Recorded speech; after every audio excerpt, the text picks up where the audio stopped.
Ils ont certes commis des infractions qui leur ont valu des condamnations, mais la loi interdit de les envoyer en prison. Par conséquent, elle les oriente vers les centres de réinsertion. On les appelle les enfants en conflit avec la loi, un sujet sensible et complexe car plusieurs enfants sont encore en prison. Et le Centre international catholique pour l'enfance y travaille pour permettre leur réinsertion sociale. Ce centre qui reconnaît faire face à beaucoup de problèmes.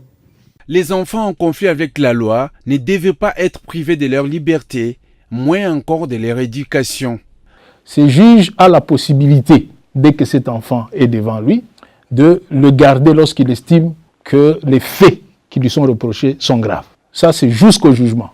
Lorsque la décision maintenant, le jugement, ou plutôt la procédure a atteint sa fin, le juge est amené à prendre des décisions.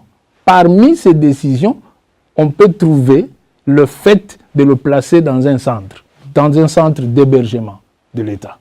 Dans ce centre national catholique pour l'enfance, dans la commune de Kintambo à Kinshasa, une vingtaine d'enfants sont encadrés par les acteurs sociaux en vue de leur réinsertion dans la société. Un travail est fait déjà en amont au niveau de la prison avec nos éducateurs là-bas, nos assistants sociaux.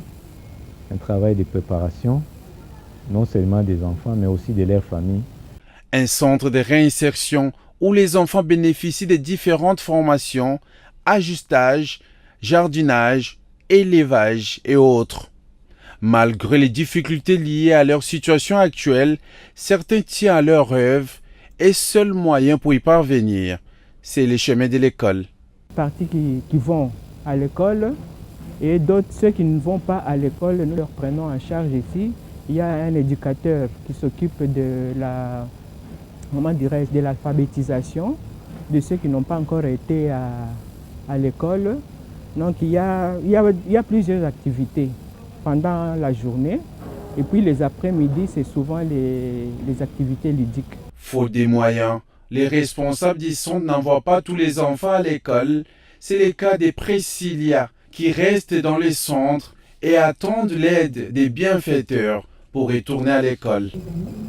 Je ne sais pas d'abord parce que je n'ai pas encore commencé. Bon, je ne sais pas. J'attends aussi, je vais étudier, mais je ne sais pas d'abord. C'est la direction qui va parler et le parent. Les parents m'avaient dit d'attendre, je vais étudier à Ziza. Mais la direction me dit autre chose que c'est d'ici, et là je vais commencer les études. Je ne suis pas encore au courant on m'a encore rien informé sur les écoles. Les enfants sont l'avenir de la société et même du pays. En conflit ou pas avec la loi, le développement futur du pays dépend de leur formation.